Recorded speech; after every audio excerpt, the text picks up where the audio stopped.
Saat sepak bola Indonesia sedang mencoba naik kelas, membangun masa depan dan berani mengambil langkah besar, justru suara paling nyaring datang bukan dari dalam negeri, tapi dari negara tetangga. Bukan dukungan, bukan juga apresiasi. Yang terdengar justru nyinyir. Malaysia kembali jadi sorotan, bukan karena prestasi, tapi karena komentar pedas mereka soal penunjukan John Herdman sebagai pelatih baru Timnas Indonesia. Padahal di saat yang sama, sepak bola Malaysia sendiri sedang terpuruk. Diguncang sanksi FIFA, skandal naturalisasi, dan krisis kepercayaan supporter. Lalu muncul sosok tak terduga Madam Peng, yang justru pasang badan. Dan terakhir, Ole Romeni, striker Timnas Indonesia, ikut angkat suara. Drama panas sepak bola ASEAN pun meledak. Tonton hingga selesai ya!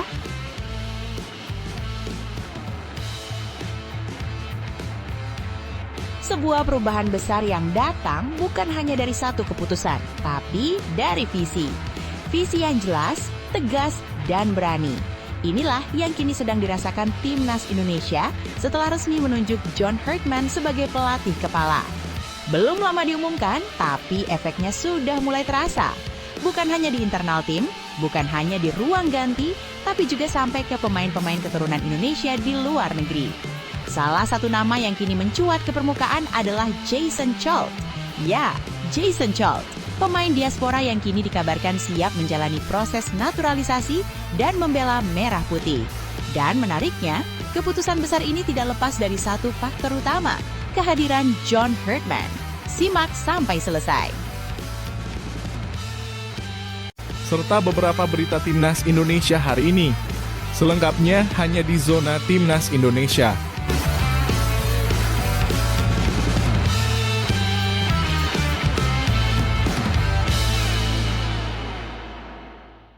Sebelumnya, jangan lupa subscribe channel ini supaya tidak ketinggalan berita Timnas Indonesia.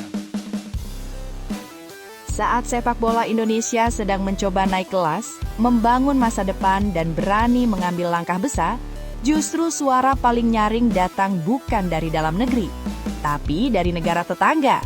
Bukan dukungan, bukan juga apresiasi. Yang terdengar justru nyinyir. Malaysia kembali jadi sorotan, bukan karena prestasi, tapi karena komentar pedas mereka soal penunjukan John Herdman sebagai pelatih baru Timnas Indonesia. Padahal di saat yang sama, sepak bola Malaysia sendiri sedang terpuruk. Diguncang sanksi FIFA, skandal naturalisasi, dan krisis kepercayaan supporter. Lalu muncul sosok tak terduga Madam Peng, yang justru pasang badan. Dan terakhir, Ole Romeni, striker Timnas Indonesia, ikut angkat suara. Drama panas sepak bola ASEAN pun meledak. Tonton hingga selesai ya! Kita mulai dari titik awalnya. PSSI resmi menunjuk John Herdman sebagai pelatih kepala Timnas Indonesia. Nama ini bukan nama sembarangan. John Herdman adalah pelatih yang membawa Kanada lolos ke Piala Dunia, membangun tim dari nol, terkenal disiplin, tegas, dan fokus pada proyek jangka panjang.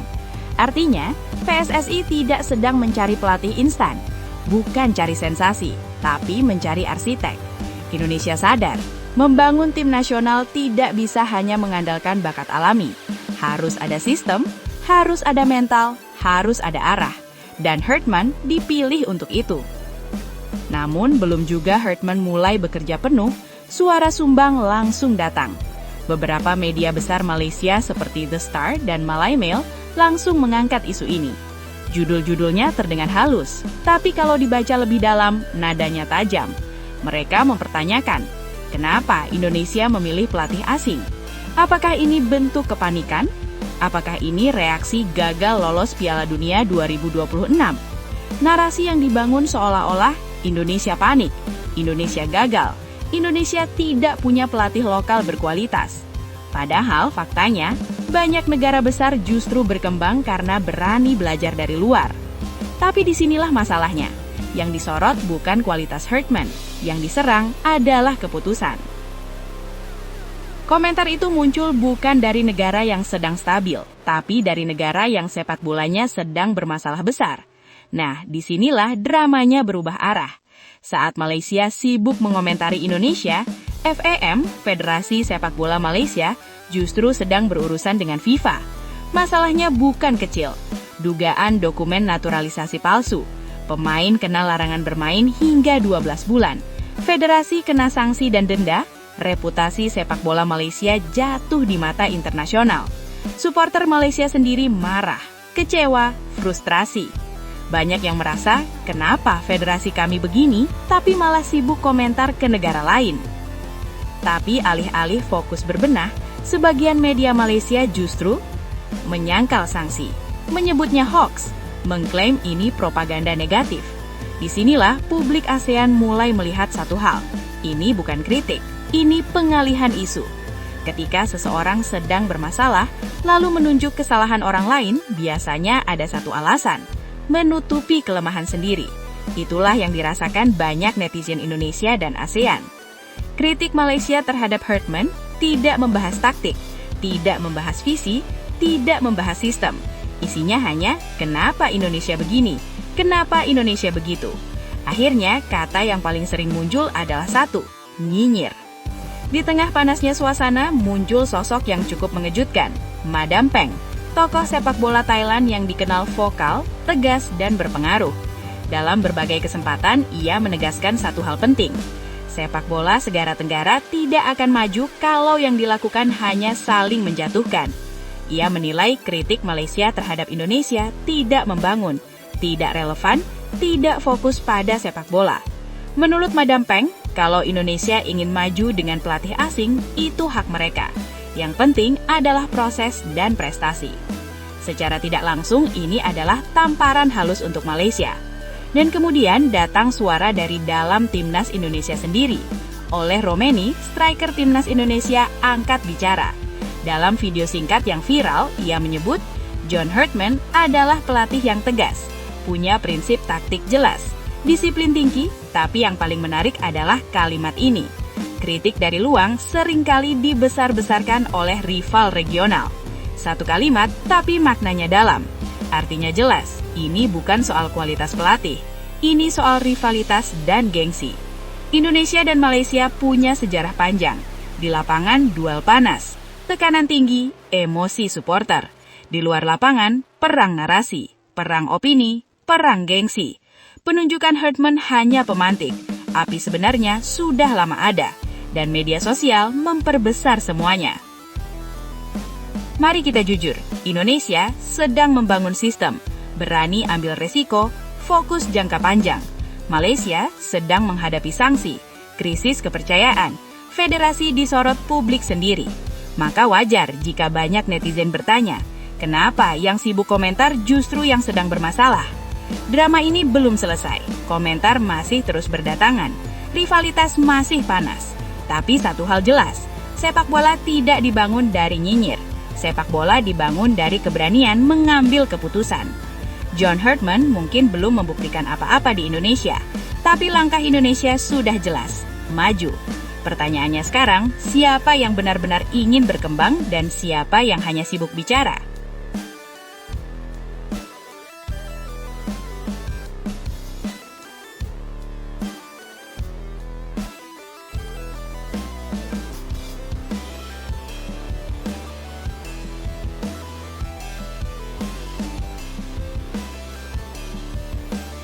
Sebuah perubahan besar yang datang bukan hanya dari satu keputusan, tapi dari visi. Visi yang jelas, tegas, dan berani. Inilah yang kini sedang dirasakan Timnas Indonesia setelah resmi menunjuk John Herdman sebagai pelatih kepala. Belum lama diumumkan, tapi efeknya sudah mulai terasa. Bukan hanya di internal tim, bukan hanya di ruang ganti, tapi juga sampai ke pemain-pemain keturunan Indonesia di luar negeri. Salah satu nama yang kini mencuat ke permukaan adalah Jason Chult. Ya, Jason Chult, pemain diaspora yang kini dikabarkan siap menjalani proses naturalisasi dan membela merah putih. Dan menariknya, keputusan besar ini tidak lepas dari satu faktor utama, kehadiran John Herdman. Simak sampai selesai. Penunjukan John Herdman bukanlah keputusan sembarangan. Ia bukan pelatih instan. Ia bukan nama yang dibesarkan oleh popularitas semata. Herdman adalah pelatih dengan rekam jejak membangun tim nasional dari nol, mengubah mentalitas pemain, dan membawa timnya bersaing di level dunia. Begitu Herdman diumumkan sebagai pelatih timnas Indonesia, satu pesan langsung terasa jelas. Indonesia sedang serius. Serius membangun tim, serius mengejar prestasi, dan serius menatap masa depan. Pesan inilah yang sampai ke telinga para pemain diaspora, termasuk Jason Cholt. Jason Cholt bukan nama sembarangan. Ia dikenal sebagai pemain dengan karakter kuat, fisik tangguh, dan disiplin tinggi. Gaya bermainnya mengandalkan intensitas, duel, dan pemahaman taktik, sesuatu yang sangat dibutuhkan timnas Indonesia di level Asia. Namun, selama ini seperti banyak pemain keturunan lainnya, keputusan untuk membela Indonesia bukanlah hal mudah. Ada banyak pertimbangan. Apakah proyeknya jelas? Apakah pelatihnya kompeten? Apakah tim ini benar-benar ingin berkembang? Atau hanya solusi jangka pendek? Dan disinilah John Herdman mengubah segalanya. Menurut sumber internal, Jason Cholt semakin mantap memilih timnas Indonesia setelah mengetahui visi dan rencana besar John Herdman. Bukan janji kosong, bukan sekedar kata-kata manis. Herdman datang dengan konsep yang jelas, sistem permainan modern, disiplin tinggi, target jangka pendek, menengah, dan panjang, serta pembangunan mental juara. Jason melihat proyek timnas Indonesia di bawah John Herdman sangat jelas dan serius. Itu yang membuatnya yakin untuk berkomitmen penuh. Kalimat ini mungkin sederhana, tapi maknanya besar. Artinya, untuk pertama kalinya, Indonesia tidak hanya menarik pemain diaspora karena darah keturunan, tapi karena kepercayaan terhadap proyek sepak bola nasional. Satu hal yang paling dikenal dari John Herdman adalah kemampuannya membangun mental pemain. Ia bukan tipe pelatih yang hanya fokus pada taktik di papan strategi. Ia membangun kepercayaan diri, rasa bangga, dan identitas tim. Di bawah Herdman, pemain tahu apa perannya, apa targetnya, dan apa yang dipertaruhkan saat mengenakan jersey timnas. Karakter ini sangat cocok dengan Jason Cholt, pemain yang dikenal tidak setengah-setengah, pemain yang butuh sistem jelas untuk mengeluarkan potensi terbaiknya. Dari sisi administrasi, kabar baik juga datang. Proses naturalisasi Jason Cholt disebut berjalan lancar. PSSI dikabarkan telah menyiapkan seluruh dokumen yang dibutuhkan. Sementara itu, Jason sendiri menunjukkan sikap yang sangat kooperatif. Ia siap mengikuti seluruh tahapan sesuai regulasi. Tidak ada drama, tidak ada tarik ulur. Ini kembali menunjukkan satu hal penting. Keputusan ini lahir dari keyakinan, bukan paksaan. Jika naturalisasi Jason Cholt benar-benar rampung, timnas Indonesia akan mendapatkan tambahan kekuatan yang sangat berarti, terutama untuk menghadapi agenda besar seperti kualifikasi Piala Dunia, Piala Asia, FIFA Matchday. Kedalaman skuad akan meningkat, persaingan antar pemain semakin sehat, dan yang paling penting, kualitas tim naik satu level. Di sepak bola modern tidak cukup hanya mengandalkan semangat, dibutuhkan kualitas, pengalaman, dan mental kuat. Jason Cholt membawa semua itu. Kasus Jason Cholt ini bisa menjadi efek domino. Era John Herdman membuka mata banyak pemain keturunan bahwa Indonesia kini berbeda. Ini bukan lagi tim yang hanya numpang lewat di turnamen. Ini adalah tim yang sedang dibangun untuk bersaing. Dan ketika satu pemain diaspora berani mengambil langkah, pemain lain akan mulai berpikir, kalau dia yakin, mungkin ini memang waktunya. Publik Indonesia tentu berharap besar. Kombinasi pelatih berpengalaman seperti John Herdman dan pemain berkualitas seperti Jason Cholt dianggap sebagai formula ideal untuk membawa timnas Indonesia naik kelas. Bukan hanya soal menang atau kalah, tapi soal identitas, kebanggaan, dan masa depan sepak bola Indonesia. Jadi, penunjukan John Herdman bukan sekedar mengganti pelatih. Ini adalah perubahan arah. Dan kesiapan Jason Cholt untuk dinaturalisasi adalah bukti awal bahwa arah itu mulai dipercaya. Jika semua berjalan sesuai rencana, kita mungkin sedang menyaksikan awal era baru timnas Indonesia. Era yang lebih disiplin, era yang lebih modern, dan era yang lebih ditakuti lawan.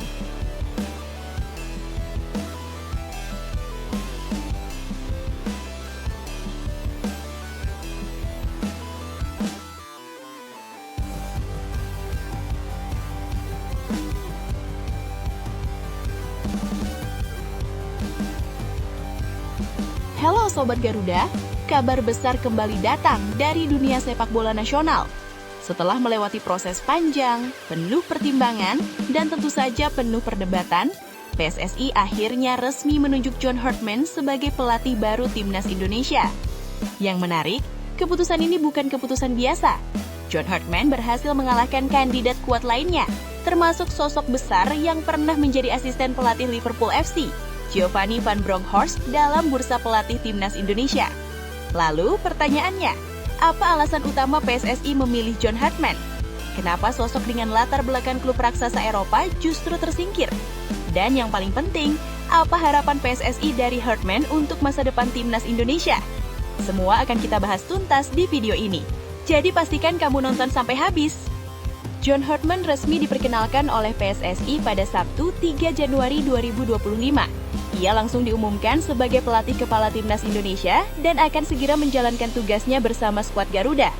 Penunjukan ini menandai babak baru bagi timnas Indonesia, terutama setelah evaluasi terhadap pelatih sebelumnya, Patrick Kluivert, yang dinilai tidak berjalan sesuai harapan. Tidak bisa dipungkiri, nama Patrick Kluivert sempat membawa harapan besar. Namun dalam perjalanannya, hasil di lapangan dan pola kerja dinilai belum maksimal. Salah satu sorotan utama dari PSSI adalah minimnya kehadiran Kluivert di Indonesia. Ia lebih sering berada di luar negeri dan hanya datang ketika ada agenda pertandingan. Akibatnya, Kluivert dinilai gagal melihat perkembangan pemain secara menyeluruh, terutama pemain-pemain Liga Indonesia yang terus berkembang dari waktu ke waktu. Padahal untuk membangun tim nasional yang kuat, pelatih tidak cukup hanya hadir saat pertandingan, tetapi juga harus memahami ekosistem sepak bola nasional secara utuh. Anggota Exco PSSI Sumarji mengungkapkan bahwa proses seleksi pelatih timnas Indonesia dilakukan dengan sangat serius. Awalnya, PSSI menyiapkan 20 nama kandidat pelatih dari berbagai latar belakang dan pengalaman internasional.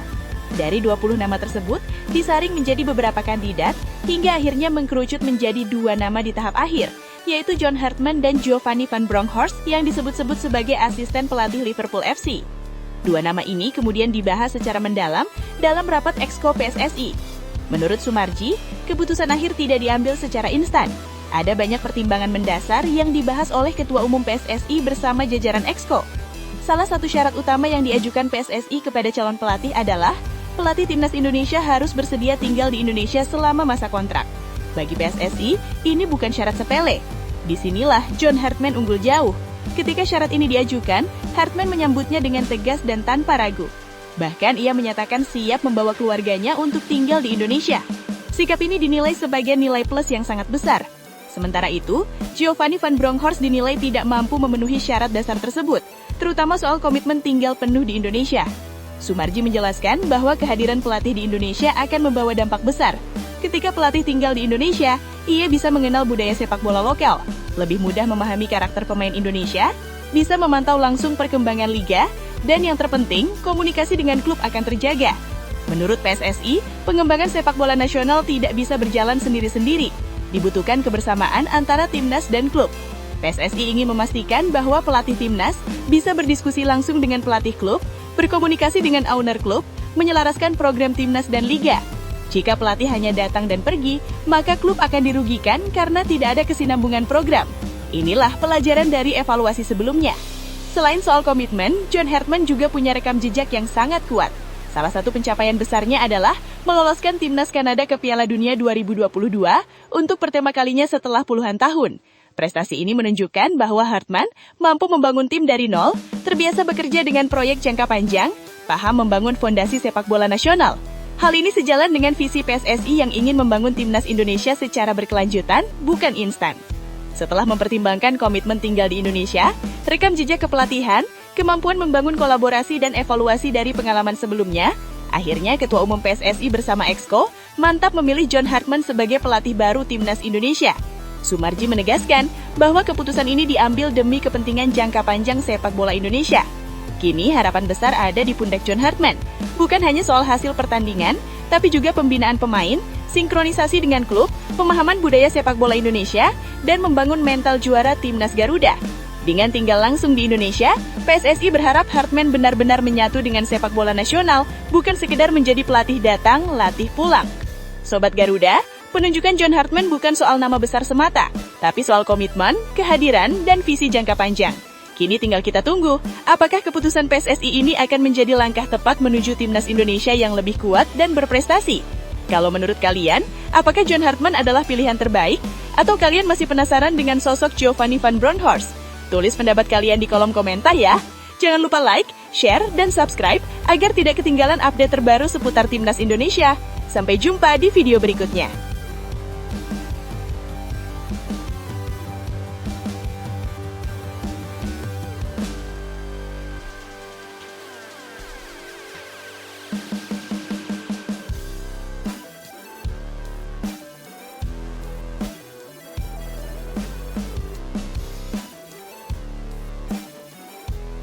Akhirnya, teka-teki yang selama ini bikin publik sepak bola nasional ramai diperbincangkan resmi terjawab.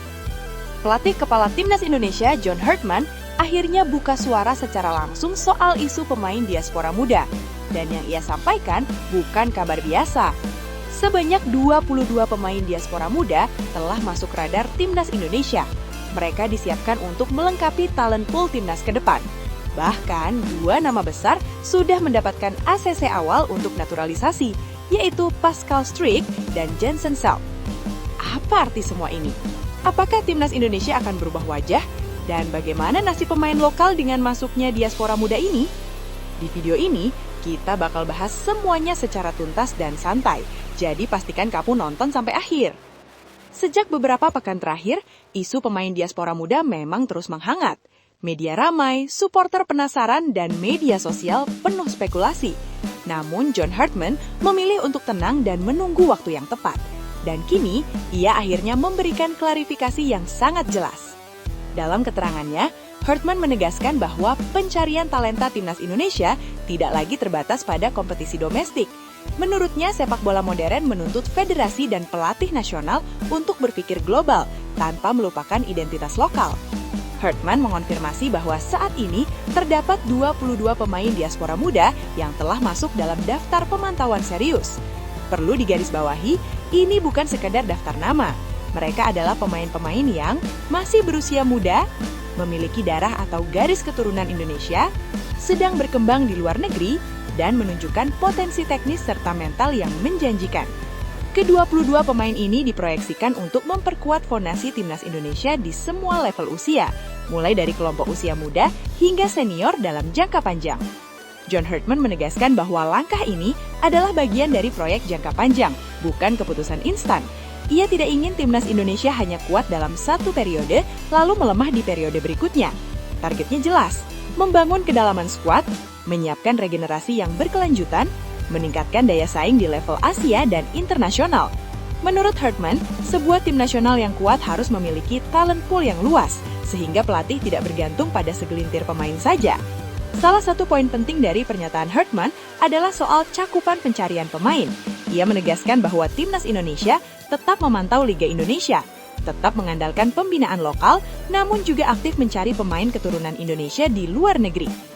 Bagi Herdman, ini bukan soal membandingkan lokal dan diaspora, tetapi menggabungkan kekuatan keduanya. Dalam keterangannya, Herdman mengatakan, "Kami ingin memastikan Timnas Indonesia memiliki kedalaman skuad yang kuat. Para pemain diaspora muda ini menunjukkan potensi besar dan mentalitas kompetitif yang sesuai dengan kebutuhan tim." Pernyataan ini menunjukkan bahwa yang dilihat Herdman bukan hanya teknik, tetapi juga mental bertanding, disiplin, etos kerja, dan karakter sebagai pemain profesional. Dari 22 nama tersebut, 2 pemain langsung mencuri perhatian publik, yaitu Pascal Struijk dan Jensen Selk. Keduanya disebut telah mendapatkan ACC atau persetujuan awal untuk bergabung dalam program pemantauan dan seleksi Timnas Indonesia. ACC ini bukan berarti langsung masuk skuad utama, tetapi resmi masuk jalur komunikasi, dipantau secara intensif, dan berpeluang mengikuti tahapan seleksi berikutnya. Pascal dan Jensen dinilai memiliki beberapa keunggulan utama, antara lain kualitas teknik yang terbentuk di lingkungan sepak bola Eropa, pemahaman taktik yang matang, visi bermain yang baik, dan pengalaman berlatih dalam sistem kompetisi yang ketat. Kehadiran mereka diharapkan bisa menambah variasi kualitas di dalam tim, meningkatkan standar, latihan, dan memicu persaingan sehat di antara pemain. PSSI sendiri menyambut langkah ini dengan sangat positif. Federasi menilai bahwa integrasi pemain diaspora muda adalah strategi penting, khususnya untuk meningkatkan daya saing Timnas Indonesia di level Asia. Namun PSSI juga menegaskan bahwa langkah ini tidak akan mengesampingkan pembinaan pemain lokal. Justru sebaliknya, kehadiran diaspora diharapkan meningkatkan kualitas internal kompetisi, memberi contoh profesionalisme, dan mendorong pemain lokal untuk terus berkembang. Hal yang paling ditekankan oleh John Herdman adalah soal keadilan dan kompetisi sehat. Ia dengan tegas mengatakan bahwa tidak ada jaminan otomatis bagi pemain diaspora untuk tampil di tim utama. Baik pemain lokal maupun diaspora harus melalui proses seleksi, harus menunjukkan performa terbaik, dan harus berkomitmen penuh. Yang terpenting adalah komitmen dan performa di lapangan. Nama besar atau latar belakang tidak akan berarti tanpa kerja keras.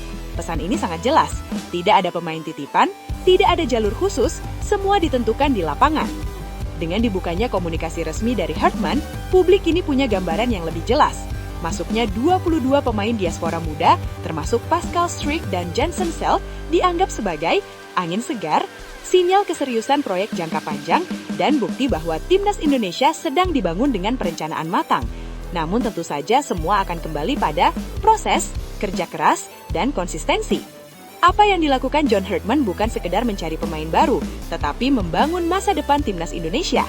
Dengan memadukan pemain lokal, diaspora muda, sistem seleksi ketat, dan visi jangka panjang, timnas Indonesia diharapkan bisa naik level dan bersaing lebih jauh di panggung Asia bahkan dunia. Sekarang giliran kalian, setuju nggak dengan langkah Hartman? Menurut kalian, seberapa penting peran diaspora muda untuk timnas Indonesia? Tulis pendapat kalian di kolom komentar. Jangan lupa like, share, dan subscribe supaya tidak ketinggalan update terbaru seputar timnas Indonesia.